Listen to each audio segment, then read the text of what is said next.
Hello everyone, welcome to R D classroom. तो आज हम लोग जानेंगे what is it and the correct uses of it. पहली बात, ईट एक प्रोनाउन है और ईट को इस्तेमाल करने का एक सही तरीका होता है। तो हम लोग आज काफ़ी सारे रूल्स सीखेंगे फ्रॉम सिंपल टू कॉम्प्लेक्स। चलते हैं फर्स्ट रूल की तरफ। It is used for non living things. मतलब इट जो है वो यूज़ होता है नॉन लिविंग थिंग्स के लिए। एग्जाम्पल देखिए, it is a pencil, it is a book. तो यहाँ पे पेंसिल एंड बुक दोनों ही नॉन लिविंग थिंग्स है, इसके लिए हम लोग उसको इट से डिनोट करते हैं।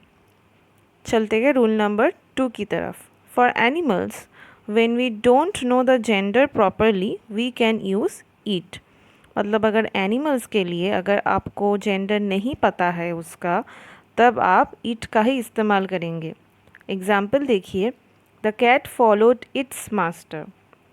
तो यहाँ पे कैट ने अपने मास्टर को फॉलो किया और वहाँ पे हमने इट का इस्तेमाल किया है, हीज़ और हर का नहीं, क्योंकि हमें प्रॉपरली नहीं पता है कि वो कैट ही है कि शी है। But if the animal is a pet to someone, then the gender of the animal is known, then he और शी कैन बी यूज्ड। मतलब देखिए, अगर किसी का पेट है तब जाहिर सी बात है कि उसका जो ही है कि शी है वो आपको पता ही होगा। तो इसीलिए तब आप ही और शी का इस्तेमाल बिल्कुल कर सकते हैं। एग्ज़ाम्पल देखिए, look at your dog, he is playing with the ball. तो यहाँ पे क्लियरली पता चल रहा है कि जो डॉग है वो एक इंसान का पेट है और वो ही है, ये भी उसको मालूम है, तो हम लोग बेशक प्रोनाउन में ही लगाएंगे। On the other hand, animals like insects, fish, they are usually denoted as it. तो बाकी जो एनिमल्स है जैसे कि इंसेक्ट, फिश, ये हम लोग ईट से ही जनरली डिनोट करेंगे। अब चलते हैं रूल 3 की तरफ। देखिए, when the sex of the child is unknown, eat can be used. मतलब अगर बच्चा, बेबी हो, चाइल्ड हो, अगर आपको उसका सेक्स नहीं पता है तब आप ईट लगा दीजिए। एग्ज़ाम्पल देखिए, the baby was looking for its mother. तो समझिए कि आप कहीं पे गए हो और आपको एक बेबी दिखाई दे रहा है और जो कि अपनी माँ को तलाश रहा होगा। तो अब आपको नहीं पता है कि वो ही है कि शी है, तो आप उसमें इट लगा दीजिए। चलते हैं रूल नंबर 4 की तरफ। To start a sentence for denoting time, weather, temperature, distance. मतलब कि अगर सेंटेंस स्टार्ट करना है जिसपे वो सेंटेंस में टाइम, वेदर, टेम्परेचर बताया जाएगा, तब आप सेंटेंस को स्टार्ट कीजिए इट से। एग्जाम्पल देखिए, it is summer. Next is it is 8 o'clock। Next, it is 35 degree Celsius today. तो देखिए यहाँ पे वेदर, टाइम और टेम्परेचर की बात की गई है, तो हम लोग सेंटेंस जो है वो स्टार्ट कर रहे हैं इट से।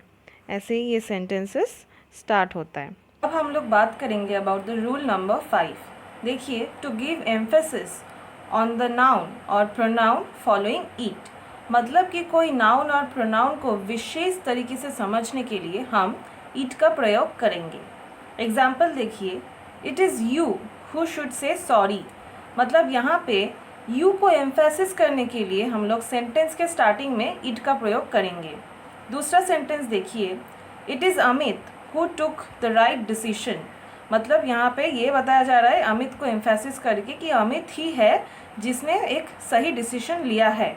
तो हम इस तरीके के सेंटेंसेस के लिए एम्फेसिस करने के लिए सेंटेंस के पहले इट का प्रयोग करेंगे।